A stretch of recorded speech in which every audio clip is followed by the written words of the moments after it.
calling her Tom Brady today. Don't touch Steph. I think it was more for fun than anything, but he took part in everything other than our scrimmage. He scrimmaged at the end, and he didn't do that, but took part in everything else, and he's looking great.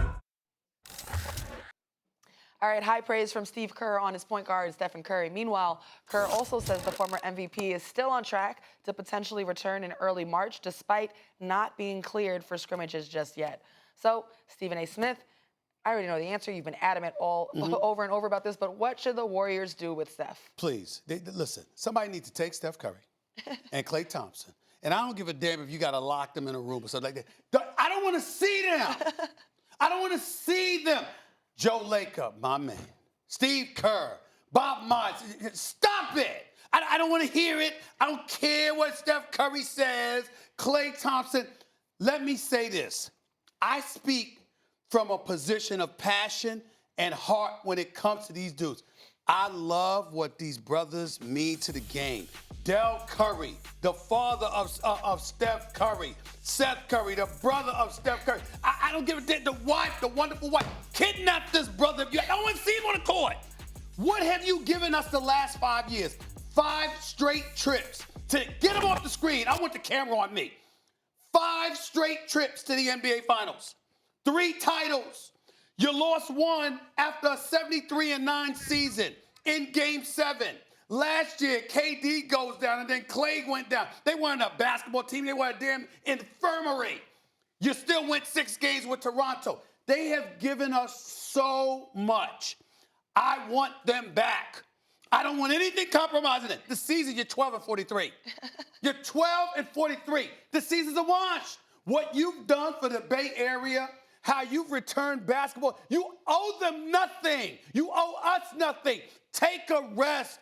Chill. Get yourself 100%. Work out. Go to the game and cheer the team on.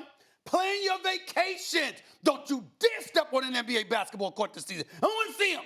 I don't want to see them because I don't want anything to happen where you get another injury and you compromise next season because they will be back. Klay Thompson and Steph Curry is the greatest shooting backcourt in the history of basketball. Make no mistake about it. They get back on the court next year, they title contender. They're going to be right in the mix. I'm telling you right now, don't let anything interfere with that. Joe Lacob, listen to your man. Bob Myers, listen to your man. Steve Kerr, I like you, man. I like you. I really, really do, okay? Listen to me.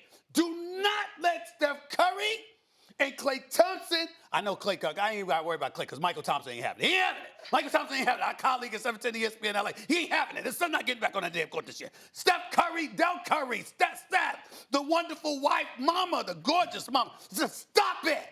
Steph Curry needs to stay the hell off the court because we need you. This game misses you, and we need you. This season's nothing. You gave us 5 beautiful years, and you're going to give us 5 more. You're going to give us 5 more because they that bad. They that legit. Just relax for this season. It's a vacation. Don't mess with it, Max. Don't mess with it. Originally, of course, I didn't want Klay to play because it's obvious he wasn't going to. And originally, I thought, no, Steph should come back if he can and play this year. But March? Is that a joke? You're gonna. What is the point? In March, Stephen A., it doesn't make any sense. Stephen A., I want to read you something. This is from Real GM after the trade deadline. It's not just now. And by the way, I don't think Steph and Klay's windows are short right now. The way they shoot, they can be valuable going forward into the distant future, even if they're not as valuable as they are, in the immediate future.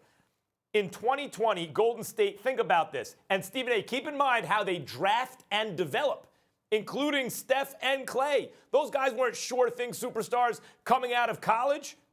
And Dre. Okay, hold on. 2020, this year. They have their own first-round pick. It's protected top 20. They have the Dallas Mavericks second-round pick and the Utah Jazz second-round pick. 2021, they have their own first-round pick. They have the Minnesota Timberwolves first-round pick, which is only top 3 protected. They have the Denver and Timberwolves second-round pick, 2022. They have their own first-round pick and their second and the Raptors second-round pick. They got all these picks coming up in the next 3 years. And in their hands, they're more valuable than picks for another franchise. They're better at evaluating talent. They're better at using their imagination in terms of how to use that talent. And they're better at developing that talent and fitting them into a system. So it's not just, oh, but Steph and Klay, they got to do something next year. No, Klay, I don't expect to be as good as he's going to be the year after next year. But having a healthy Steph and Klay, whatever version of them, next year is immediately going to make them a playoff contender. And the following year, they're going to be a finals contender. And they're going to not only have their first-round pick that they drafted this year, they're going to have first-round picks going forward, multiple first-round picks. They are sitting pretty right now to continue this run as this dynastic powerhouse if they don't screw it up. I totally agree. It makes no sense for Steph to play games in March. Well, let me say this to you with the blasphemous words that I just heard come out of your mouth. I believe that anytime Klay Thompson and Steph Curry are on the basketball court together and healthy, they are instant title contenders. That means next year. That don't mean 2 years from now. That means next year. You know why? Because their success isn't predicated on their athleticism. It's predicated on their marksmanship. And these are two of the elite marksmen this game has ever seen. I'm going to remind the world, listen, Reggie Miller is a Hall of Famer.